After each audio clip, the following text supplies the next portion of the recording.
No século XIX, portanto, a sociedade burguesa olhava os movimentos sociais e tudo era problema. Tudo era problema. Movimentos de secessão eram problemas, movimentos reformistas eram problemas, movimentos revolucionários, então, são problemas. E aí a lógica do final do século XIX é exatamente atacar os movimentos sociais, desesperadamente. Tanto que no Brasil, nós tivemos um presidente no Brasil que vai dizer que a questão social era uma questão de polícia. No início do século XX, né? A ideia que o governo brasileiro tinha era que movimentos sociais tinham que ser tratados na base da cacetada. Fernando, não é só no início do século XX, essa mesma ideia perdura até os dias de hoje. É. E é por isso que algumas pessoas, na hora de entender o Brasil, voltam lá para o século XIX, porque, a bem da verdade, nós nunca fomos modernos no Brasil. Quando eu digo que fomos modernos, nós nunca passamos pela modernidade, nós nunca reconhecemos os direitos das pessoas, que é uma característica da modernidade, né? Nós nunca reconhecemos isso. Nós sempre olhamos a sociedade através de uma lente hierárquica. E de uma lente hierárquica, esses vagabundos que estão fazendo greve não podem fazer greve. Eles têm que calar a boca porque a rua é minha, eu tenho direito de passar. Mesmo que eu esteja indo para a praia e esse cara esteja fazendo greve para comer. Não interessa, eu tenho o meu direito de passar.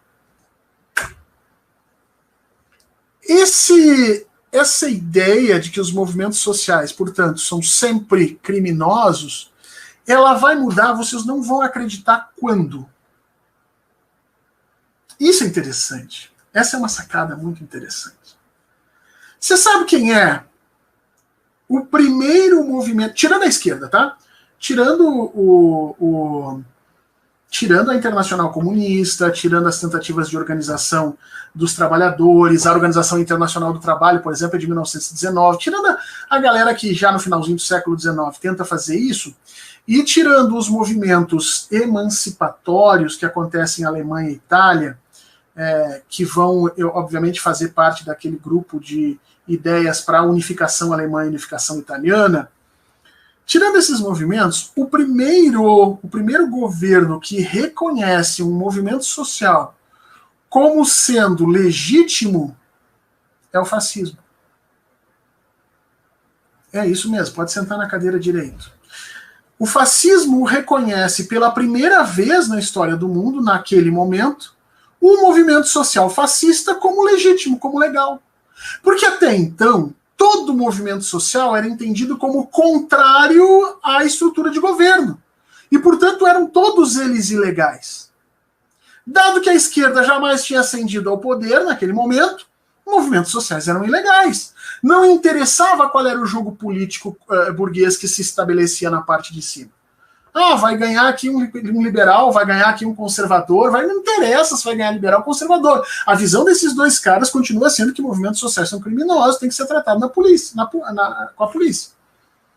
O primeiro movimento que olha para essa gente e diz o seguinte: não, vocês têm que dizer, vem com a gente, é o fascismo. E é por isso que o fascismo fascina algumas pessoas. E por isso que você imaginar que o fascismo ele é intrinsecamente uma forma de enganação é totalmente equivocado. O fascismo se baseia numa ideia de representação, sim. Aquelas pessoas se sentem representadas. Aquele é um movimento social de caráter transformador que tem bases sociais, culturais, religiosas, que demandam uma alteração na estrutura social e que sempre foi ignorado tanto pelas estruturas políticas burguesas quanto pelas estruturas políticas da esquerda, porque não fazem parte das alterações através dos sistemas proletários. Então é uma gente que estava no limbo. E é essa gente que, em função das disputas da Primeira Guerra, do problema do entre-guerras, da pobreza que vieram, acabaram se organizando em cima desse primeiro movimento social chamado fascismo, e o governo fascista, diferentemente do que acontecia antes, porque antes os governos muitas vezes, os políticos muitas vezes eram alçados ao poder com a ajuda de movimentos sociais, mas ao chegarem ao poder criminalizavam esses movimentos. O primeiro dos movimentos que não faz isso é o movimento fascista, é o fascismo italiano e depois o nazismo alemão. E isso caracteriza os sistemas fascistas. Às vezes as pessoas me perguntam assim: Fernando, mas o Franco na Espanha era fascista, o regime militar brasileiro é fascista. Não. Não são. Tá? O Franco tem um momento próximo ao fascismo, que a gente chama de proto-fascista, mas tão logo termina a Segunda Guerra, ele abandona isso, se afasta até por sobrevivência própria. A característica do fascismo é isso. é ser uma estrutura de poder, é assumir o poder tendo por base um movimento social minimamente organizado e ativo. O regime militar brasileiro não tinha movimento social organizado e ativo. Eles tentaram, marcha da família com Deus, né, aquela coisa toda, mas nunca saiu daquele espaço embrionário, pago artificialmente com dinheiro. Então, a característica do fascismo é esse tronco que sai de Bolsonaro e chega na sua tia Cotinha do lado, né, da sua casa, sua tia que sempre cuidou de gato e que de repente está lá defendendo que a gente amarre crianças negras nos postes porque elas supostamente roubaram celulares e espanque elas ali mesmo. E você não entende como é que isso acontece. Esse tronco é a característica do fascismo. Você pode ter regimes ditatoriais que fazem tortura, que são contra os direitos dos trabalhadores, e eles não serem fascistas. Porque o fascismo é exatamente esse tronco, esse processo de representação. E isso impressiona porque o fascismo é o primeiro desses movimentos que reconhece, e não só reconhece, dá voz, e não só dá voz, mas cria um sistema político responsivo ao movimento social que lhe deu causa e efetivamente o governa.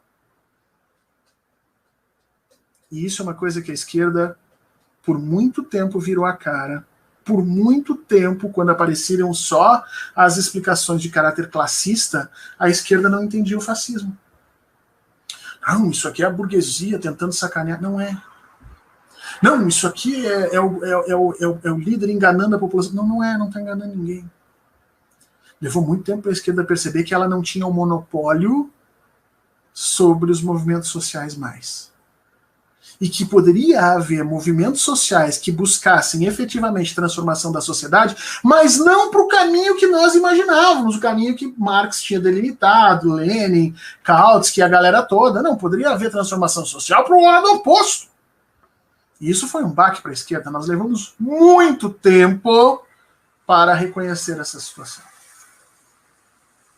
De qualquer forma, o modelo fascista passou a ser, vamos dizer assim, um modelo de sucesso que juntava movimento social com tomada de poder. Veja, quando eu falo sucesso aqui, eu estou falando do ponto de vista do movimento social, em que a base social transforma as estruturas de poder, se assenhora delas e é capaz de organizar uma sociedade inteira conforme uma cópia dos seus interesses. Que é o que a esquerda sempre quis. E a bem da verdade, em pouquíssimos lugares conseguiu. Porque sempre quando ela consegue, ela precisa negociar com a burguesia. Enquanto que o fascismo, ele negocia com a burguesia no seu início. Logo em seguida ele se desprende da burguesia, que é o que está acontecendo agora com Jair Bolsonaro, nesse momento. Jair Bolsonaro está se desprendendo da burguesia e sentindo que ele não tem como rezar por dois deuses ao mesmo tempo. Ele não pode atender ao Deus mercado e ao Deus Bolsonaro, que pretende se manter no poder, que nesse momento eles estão em choque, porque o Deus mercado quer empobrecer as pessoas e pessoas pobres não dão voto para o Deus Bolsonaro. Então eles estão brigando e o Bolsonaro está se dando conta que vai ter que se separar. Isso aconteceu igualzinho na Alemanha, aconteceu igualzinho na Itália. De qualquer forma, esse caminho para os movimentos sociais aberto começou a ser, o sonho. Nós queremos fazer isso também, só que a gente, obviamente, a gente não quer se transformar em regime fascista, a gente quer fazer isso e aumentar a participação, e aumentar a representação das pessoas, melhorar a vida das pessoas, e dividir renda, e essas coisas todas que a gente costuma defender.